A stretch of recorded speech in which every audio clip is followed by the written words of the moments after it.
A leader has to take the risks. Hey, Stefan, how you doing, man? What's up, man? I'm doing good. How you doing? All right, unbelievable. Feeling good, man. Feeling good. Awesome. So Cool. what's Yeah, let's do it. Mr. Australia, man. So you're in Australia right now, huh? Yeah, 6 a.m. Not even. Wow. So you're not messing around, man. You are I like, can look, man. I can tell you what tomorrow's like if you want to know. So yeah, exactly. So how did it do, man? How did the day go for me, man? Was the it day good? is the day was fantastic. I did a podcast, which was excellent. So yeah, it was a good day overall. I love it. I love it. And so how did you get into the business of alternative investments, man? How did that all start?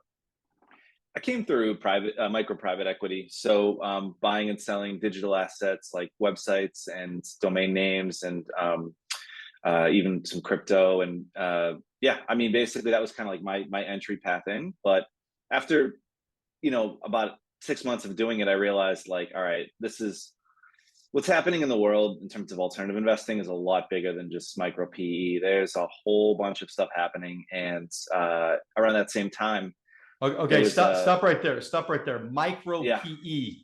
Nobody yeah. understands what micro Okay. PE is, man. So explain it to us, man.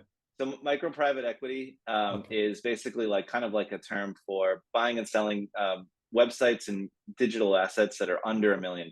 So think about like marketplaces like MicroAcquire or Flippa.com.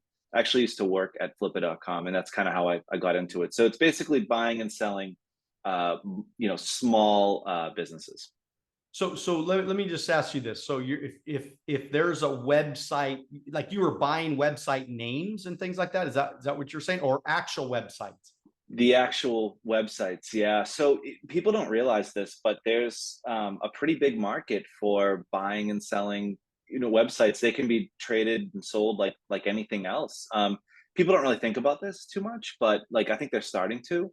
And there's a couple of marketplaces, again, like Flippa, that allow you to do exactly that. So I fell in love with it. I mean, I love the wheeling and dealing. I love the Wild West nature of buying and selling, digital real estate, as we So called it. so how do you know what's a good website and what's a bad website? Like, I mean, what is it, Yeah. man? What's the So trick?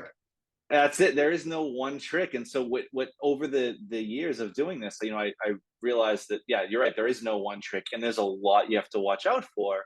At the same time, you can find some really good deals. So I developed a due diligence framework for figuring out what websites should be valued at, which ones are risky, which ones are less risky, that sort of thing.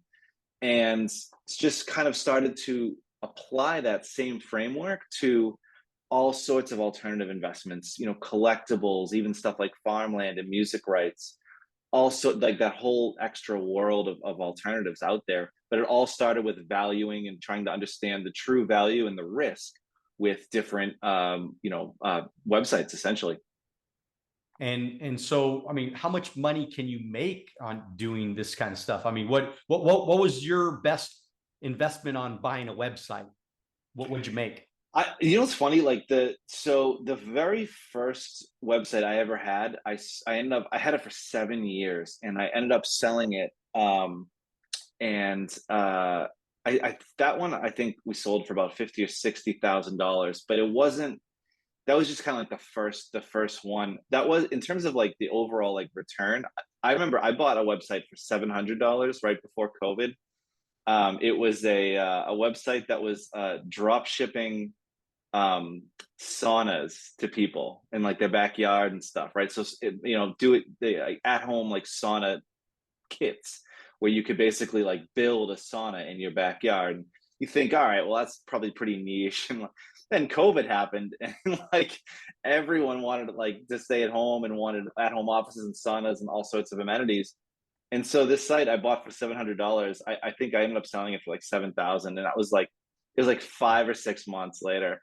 That's That was cool. like my moment. That's when I was like, all right, this is Yeah, pretty cool. So there's some to answer money your here. question, Yeah, I mean, there's people that are making 8 figures, basically, buying and selling, websites. websites. So Yeah. let me just wrap my head around this, and we're going to talk about all kinds of stuff because We are on with Stefan. Imhof, right? So Von Imhof. Von Imhof, yeah. Von Imhof. Yeah. And I just, because I want to wrap my head around it, because you've done lots of different alternative. We're going to talk about different alternative investments, but like, so did you saw this website, like just saw it on this marketplace, and you're like, okay, I think I'm going to buy this sauna, right? Because you went through your due diligence and you're like, okay, this one meets the criteria or whatever.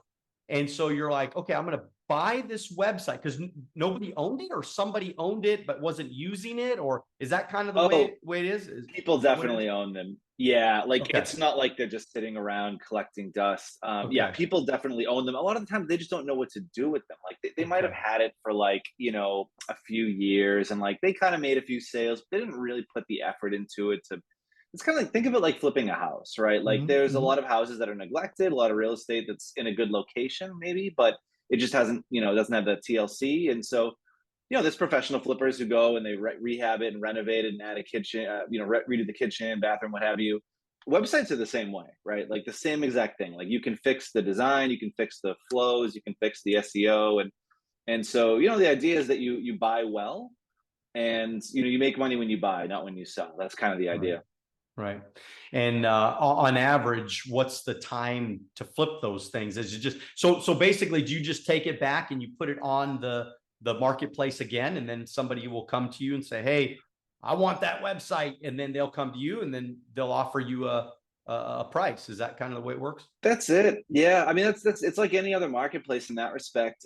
In terms of, how long does it take? I'd say a good flip will take at least 6 months, usually about a year and a half. It's not quite as fast as real estate in that respect, but yeah, I'd say about a year or so.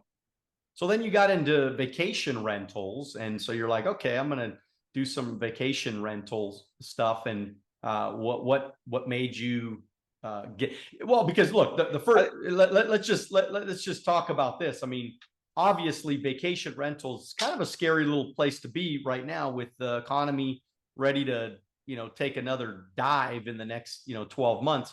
What do you think is going to happen, man?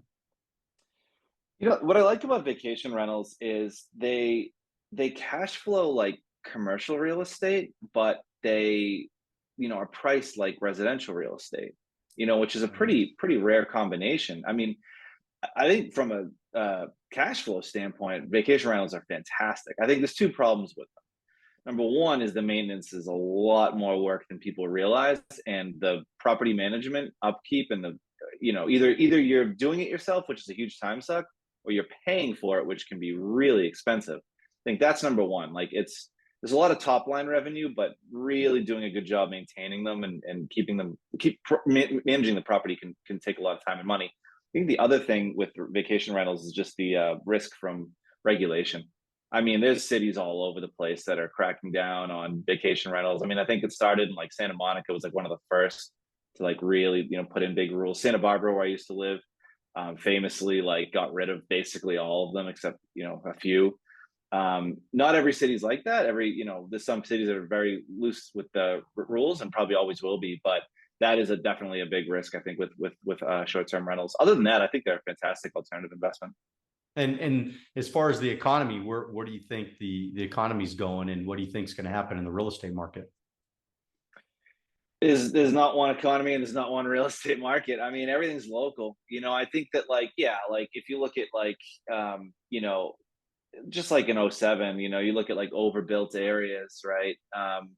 Yeah, they'll definitely come down as interest rates rise for sure. But I mean, there's places like Orlando and Phoenix, and then there's places like like Venice, for example, which like, and I'm talking like Venice, Italy, for example, which is like there's a permanent demand and there's a finite supply, and like I don't see that being a long term problem. I think that like it'll go up and down for sure. I think interest rates are definitely a big risk, but in the long run, I think it all points in the right direction.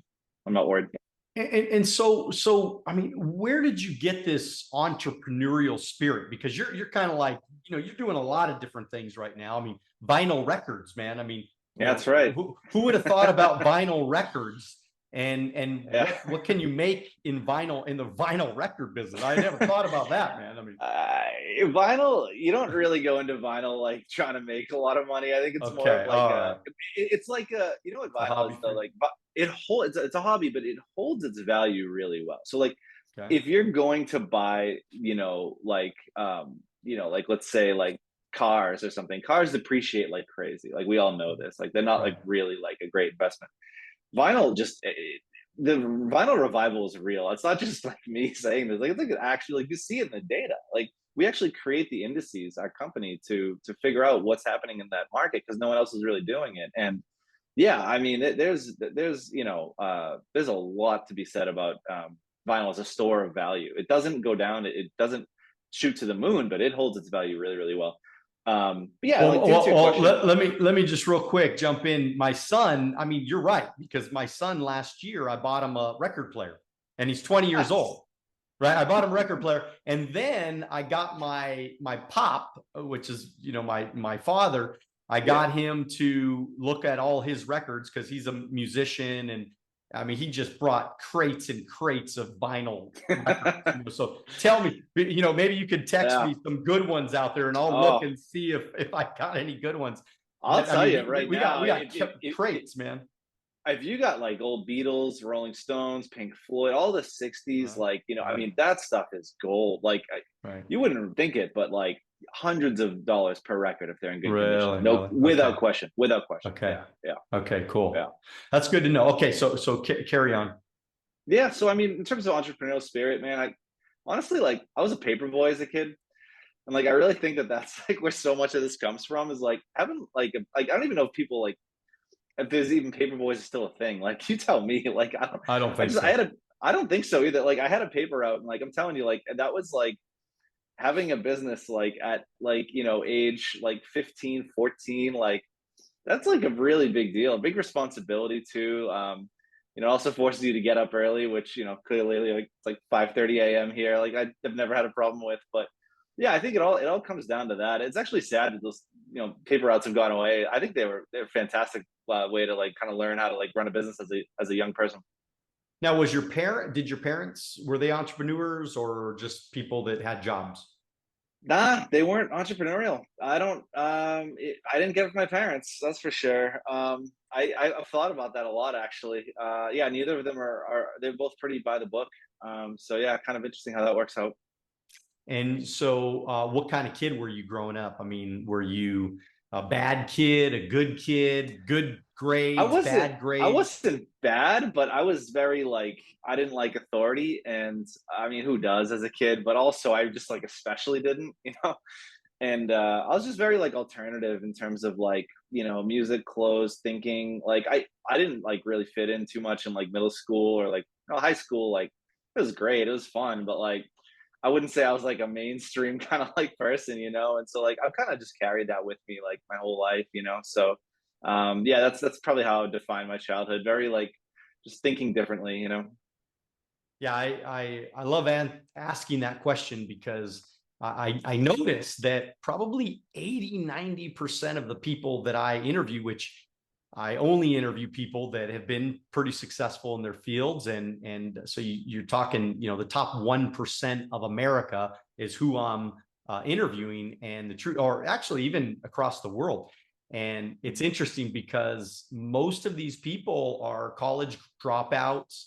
They Mm, were, not the best students in school. They got in a little bit of trouble. They were maybe not that mainstream kid. They were a little bit feisty. They a little bit yeah, went against the grain. They didn't like yeah, authority.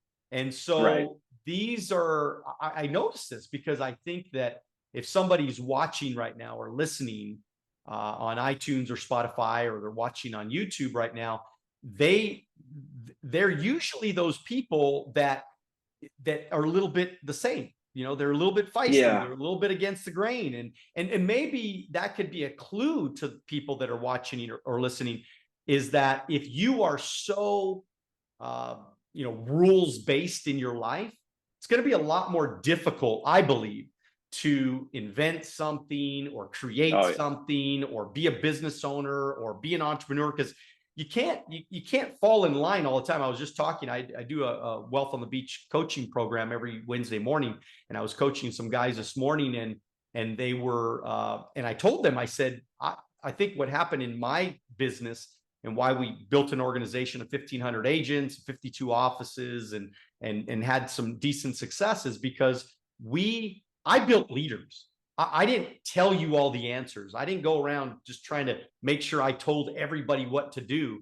I allowed people to become leaders, and I pushed them to be leaders. I inspired them to be leaders. I made sure that they went out and got the information on their own, that they didn't need me. I wanted to teach you the fundamentals, but ultimately I wanted you to go out and be a leader, and you go out and, fly high. And so does that sound a little bit like maybe your entrepreneurial journey? Or, I mean, you had to figure out a lot of things by yourself, right? Yeah, but I mean, either you're okay with that or you're not. Like, there's a certain like uncomfortableness that comes with the game when you're setting out on your own, as as every entrepreneur knows. And like, some people just don't like that, and like they want to just be normal and like follow the rules. And honestly, that's fine. I mean, you can do really well just following a normal path in life. Like, sometimes it's like, it's almost like easier. It's a lot easier. But what you won't get is, you won't get any sort of edge, right? You won't be able to really carve out anything different. And that is what I think drives a lot of entrepreneurs, is they just want to take control. They just want to have something different that they can, affect the outcome of, that they can mold, that they can, they want a life that they're basically more in control of. And that does come with risk. It does come with, a big level of being uncomfortable. For many entrepreneurs, it's worth it. It's worth the trade-off. So I don't really judge people who like aren't entrepreneurial. I really don't think it's for everyone. But if it's for you, there's no denying it. That's the thing I learned, is like, because I've gone in and out. Like, I've been an entrepreneur, and then I've also just like worked for like the man, like, and like I've done both, and like there's pros and cons to both. Don't get me wrong. At the end of the day, if you have like that entrepreneurial drive in you, either you have it or you don't. And if you have it, like, there's really it'll never go away. So if you're not an entrepreneur and you have that, you're going to be upset unless you're, basically building something for yourself. I think so. Yeah, no, I'm 100% on board with what you're saying. I mean, I just think that or people that go into business, or they want to be an entrepreneur, they make that decision. They have to be very aware that there's certain things that they're going to have to do, that not just a job is, because a job's, you show up to the job, they tell you what to do, and that's cool. There's nothing wrong with that. I mean, No, obviously we all have support. We all have people that help us that actually have, that they have a job. So obviously, there's got to be people in the world. Not everybody could be an entrepreneur, but when you make that decision, you got to be prepared to really reach out, ask people for help, find the information yourself. We're talking 24 hours a day, 7 days a week until the job gets done. I mean, that to me, that's the way I always played the game, because ultimately I was fighting for the freedom. And I don't know about you, right. but I was fighting for the freedom. I didn't want anybody to have their thumb on me telling me when I can pee. You know what I mean? Like, it ain't happening. I ain't doing it, Yeah. So what do you think about that? Yeah, I mean, like, but let's be honest about the freedom, because you do have your own freedom for sure. But you've also created, I don't want to call it a prison, but like, you've created something now that you're driven by yourself, which is awesome. But if you don't keep driving, the car doesn't just keep going straight forever. Right? Like, you have to keep that gas pedal pressed, and I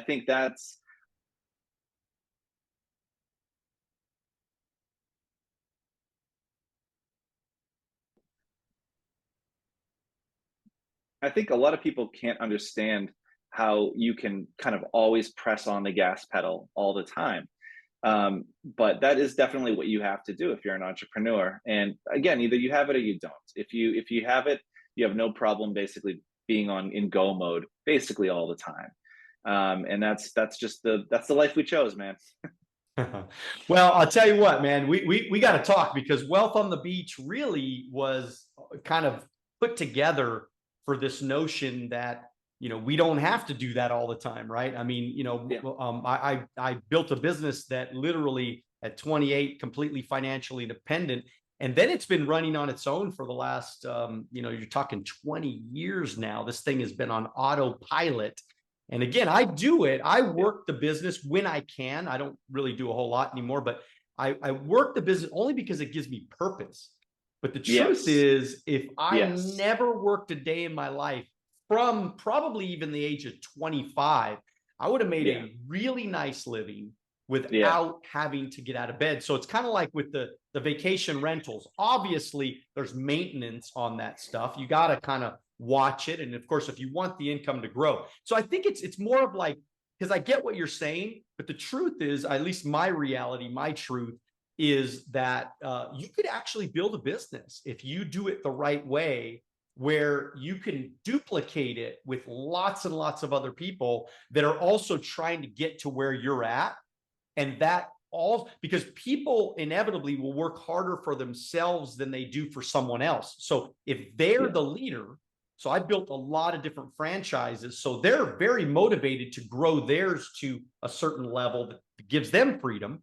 And as they Yeah. do that, that continues my passive income coming in, because I get percentages off of those franchises.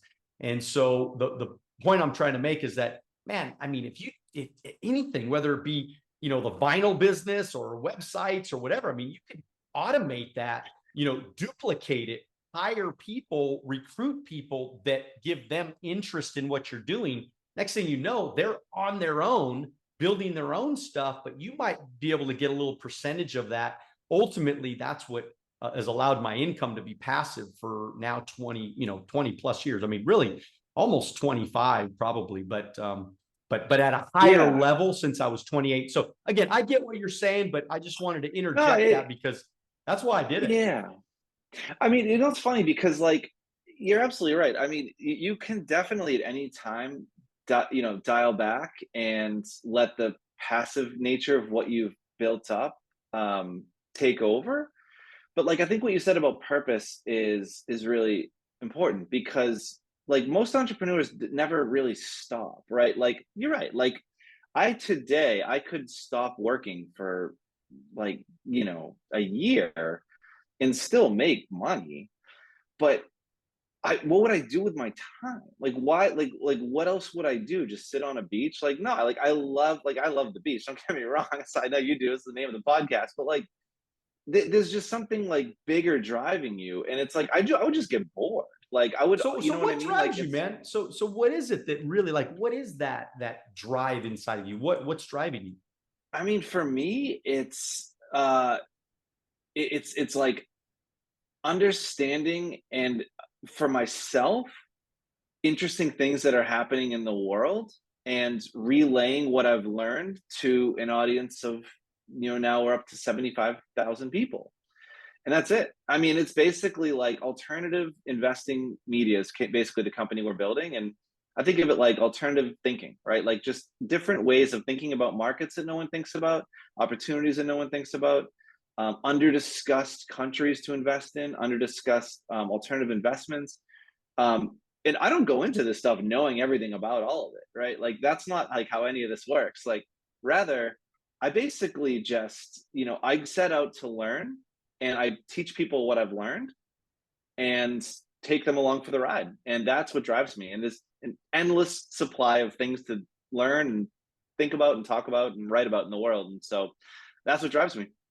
And so what other types of alternative investments do we usually overlook? Because we talked about vinyl, we talked about vacation rentals, we talked about websites. What other things are we missing? Yeah, I mean, there's so much. I mean, so artwork comes to mind as one of the kind of older like alternatives. Wine is doing extremely well, by the way. Both artwork and wine are holding up really well in the with the current downturn, which is fascinating. Rare books, cars, coins, and currencies, stuff like comic books. Farmland is huge right now.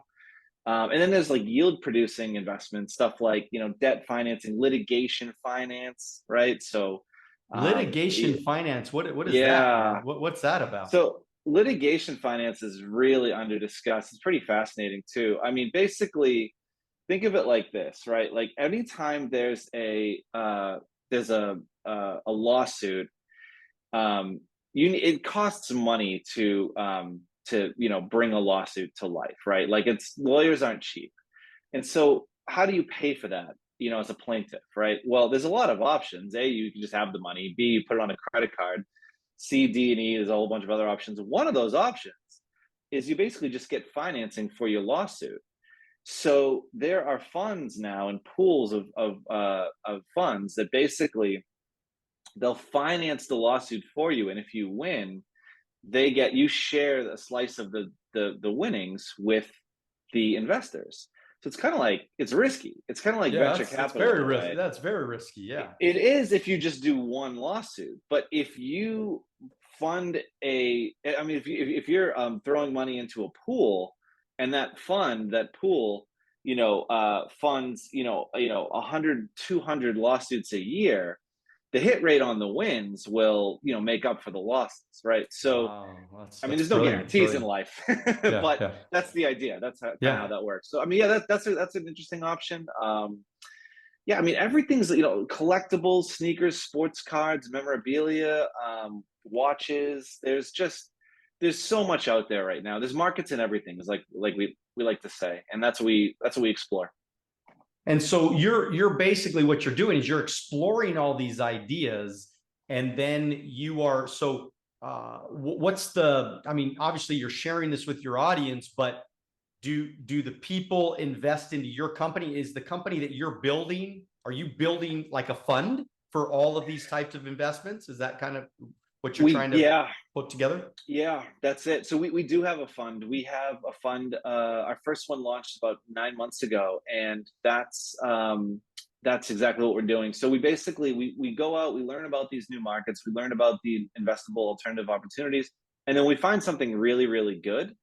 That's when we make an investment in ourselves. So like we've bought for our fund, we've bought rare comic books, we've bought again vinyl records. We got a copy of the White Album, the Beatles' White Album, that was owned by John Lennon. We got that at auction, which was phenomenal for a music fan like me. That was like huge, but it's also like severely undervalued, and it's going to be worth a lot more in 10 years. We're hoping, So we've bought we made our first investment in tequila. So we bought 6 barrels of tequila down in Jalisco, Mexico, and we're going to age those for 3 years and then sell them after 3 years. Once they're extra anejo and the value goes up. We like tequila because it has the same kind of appreciation properties as wine and whiskey, but it doesn't require as long to mature. So yeah, 3 years will do it, right? And yeah, that's pretty compelling to us. We've made investments in British modern artwork. There's all sorts of think of us So as then like do an you alternative investing hedge fund, basically. yeah, that's pretty cool. And so, but do you as far as like what do you like, let's just say you buy a comic book, pay Yeah, $100,000 for a comic book or something like that. yeah, And then yeah. so what do you do with the comic book? Where do you put it, man? Oh, we don't read it, unfortunately. So Exactly. Probably you want to know not. something? Like I've never, of all the stuff we've bought, I've never actually touched or seen any of it in person, which is Really? crazy. That's But unbelievable. that's how it goes. So there's a whole sub economy out there for like vaulting, storing, insuring these assets. And so like the artwork sitting in a gallery in London, the tequila is still down in Mexico, the comic book sitting in a warehouse in Florida, insured, vaulted. So I mean, it's all over the place. There's a whole sub economy now that can help you out with that. But yeah, it's not like sitting in my office or anything like that. I wish that'd be pretty cool, but yeah, no.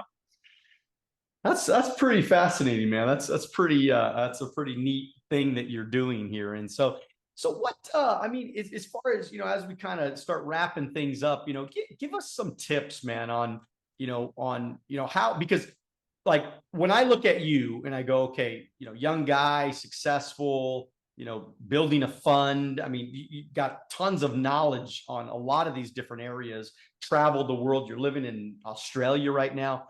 And so the question is how do you stay mentally tough, man? I mean, you got to be mentally tough to be able to do what you're doing. And also, like, you're a risk taker. There's no question. You are a risk taker because you went for it, came an entrepreneur, and you're winning at it, man. So how do It, people stay mentally tough? honestly, man, you know what I recently started doing? I recently made a decision to just take Fridays off for the foreseeable future. That's it. Like I've always just like thought like I'm going to burn out at some point if I'm not careful. And you talked earlier about passivity, and like I agree. Like you want eventually to just blend your time into a state where it's completely passive. You don't have to work at all. I have too much drive right now to do that, but to do that fully.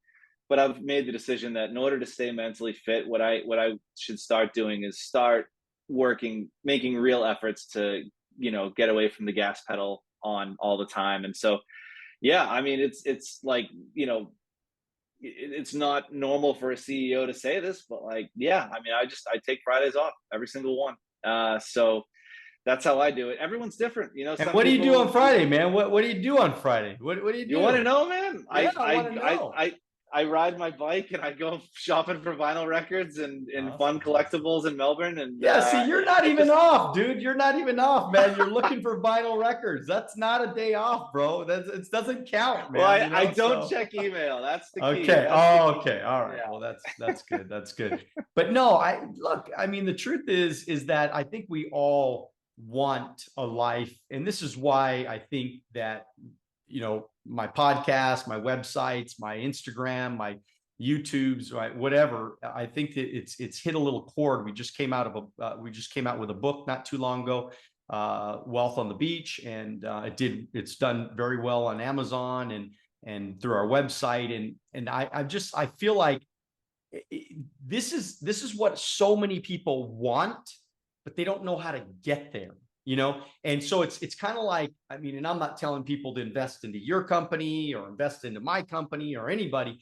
I'm just saying that to everybody that's watching, listening, you got to find something that's going to bring you passivity in your direction, because in your income, because the truth is we all want to do what you're doing on Friday. We all want to do that every day. I know that Oh we yeah, want to do that every day. absolutely, 100%. Yeah. Now we want to do that every day, but we can't right now. And I get that. And then also too, some of our ambition levels are more like, I could have made millions more. I was telling somebody yesterday, I'm like, I could have made multi-millions of millions of dollars more had I continued to work really hard. Like, I worked hard for that 7-8 years, and then I stopped really, really, I mean, I didn't just take Fridays off. I took Monday through Fridays off. You know what I mean? I worked a Yeah. couple of days a week and maybe a couple of hours in those days of the week. And so my income is a lot less than it could have been today. Right. But to me, I look at my experiences and my memories and everything. So I guess my point to all this is not to just say, oh, that's great for me. I'm telling everybody that, look, there are ways to do it. And I don't know, maybe you hook up with Stefan and have a conversation, or you call me, or you talk to one of my agents, or we, whatever it is, you got to find something out there that's going to give you an option. And this is another reason why, is because we don't know what's going to happen to the wine market. We don't know what's going to happen to any market, the real estate market, the whatever. And you got to have some sort of income that's coming in that's recession proof. And you got to find that. I mean, for me, and I'm sure there's lots of different recession proof businesses. For me, it was the insurance business has always been recession proof for me throughout any, economy. Insurance has been very, very stable. Again, it could be the wine market, or could be the watches market, or the books market. Maybe these things have been stable over time. We got to find those kind of things and then run with it. And then the last thing I'll just throwing in my 2 cents here is that you got to find one thing and you need to make it your life's work. And I think a lot of people forget that, we could be doing 1,000 different things. You find one thing, you go head over heels in that one thing. that's how people become successful in anything, in anything you You're, do. you're spot on. I think that it actually took me longer than I care to admit to realize that, but the sooner you realize that, I think the better. I couldn't agree more. I think it's pretty much essential for life happiness. And no one's gonna do it for you. I mean, you got to go find it yourself. And I mean, we live in a great time, man. It's never been easier to make something of yourself. Truly, I mean, it's a fascinating time to be alive. I think we should all be happy for that. There's a lot of weirdness in the world and what have you, but it's actually a pretty good time to be alive, I think. And it's really easier than ever to make something, find your life's work, and go do it. So, amen. I hear you. You're originally from Boston, right? Is that right? That's right, man. Yeah, I Yeah, can hear. still, I can just still got hear a it, little man. bit of the accent. Yeah. You don't sound like an Aussie, that's for sure. So originally Yeah. from Boston, and then so how did you move to Australia? Why did you move to Australia? I was at university in Boston, and I went to UMass Amherst, and my wife was an exchange student from Australia there, and so I basically fell in love head over heels, and after college, moved down to Australia, and then we actually moved back to California. We lived in Santa Barbara for about 15 years, and then we just moved back to Australia about 3 years ago, and so I think we'll be here probably the next decade or so. What a cool life. And also, to your point, you find something you love and you go all in, right? And you've Yeah. made it, you made it work pretty well. And then the other thing is that, you kind of set yourself up in a business that you could work anywhere in the world. I mean, as long as you got an internet Yes. connection, man, as long as you got a Actually, computer. I'm glad you said that, because my co-founder, he lives in Spain, so he's an American. He just happens to be living overseas as well. It's weird, but he lives in Spain, and so yeah. I mean, I spent 2 months last year, just working from Spain, working from Portugal, and the Iberian Peninsula, and yeah, it was awesome. And we're planning on doing it again this year. It's that is a big perk. I do love that very much. Yeah, I love the fact that now I can do everything on Zoom. I'll be in. I just got back from Qatar, and before I was at the Cool. World Cup, and then before that Nice. I was actually in Spain for a couple of weeks, about two Cool. weeks before Qatar and Dubai. And then I'm actually going to Slovakia for a couple of months. I'm leaving next week to go to Sweet. Slovakia. So When you come into Australia, man? I When's don't the know, but that's definitely on my bucket list a for lot of good sure. beaches here, man. World's best beaches in Sydney, and oh I yeah. know, man. I know. Well, look, if I come to Australia, all I ask is that you have dinner or something with me, so that way you could tour me a little bit, show me a little bit about Australia, maybe, because I love traveling places that I know people there. So I'll Yeah. don't be surprised if I hit you up, dude. So I'm gonna hit you up on Anytime. Australia. Anytime, man. So we'll You have got some it. Don't fun, worry about man. it. We'll have some Sounds fun. good. So hey, so as we wrap it up, man, tell us how we can get a hold of you, and what do you have to offer us here today, man? Yeah, look, I mean, just head to the website alts.co, alts.co, alts.co, and just sign up for the newsletter. If you like what we're putting out there, sign up for the newsletter, and you'll start getting interesting stuff in your inbox. And we'll look forward to having you in the community. I respond to every single email that people send me, or reply back to an email I've sent them. I read every single thing. We're a friendly bunch of people. We're here to help. We're here to learn, and we're here to teach. And we don't pretend to be anything we're not. So if you like what we're putting out there, just go to alts.co, sign up, and take it from there. Fantastic, man. Well, I appreciate your time. Everybody that's watching, listening, just if you ever want to know more about the Wealth on the Beach coaching program, Wealth on the Beach Club, actually, we call it, go to wealthonthebeach.com for all the details there. If you want to check out our book, brand new Amazon #1, actually, we launched as #1 on Amazon, and we're very, very proud of that. We've had a good little run so far. Lots and lots of great reviews. I think all 5-star reviews, by the way. Go to amazon.com and type in the search box Wealth on the Beach. Book will pop up. Take a look at that. And look, if you found any value whatsoever in this podcast, make sure you reach out to Stefan and say hello. Make sure you share it. Go find them anywhere you can find them. Go to the website, get the newsletter, show a little bit of love, man, show a little bit of support.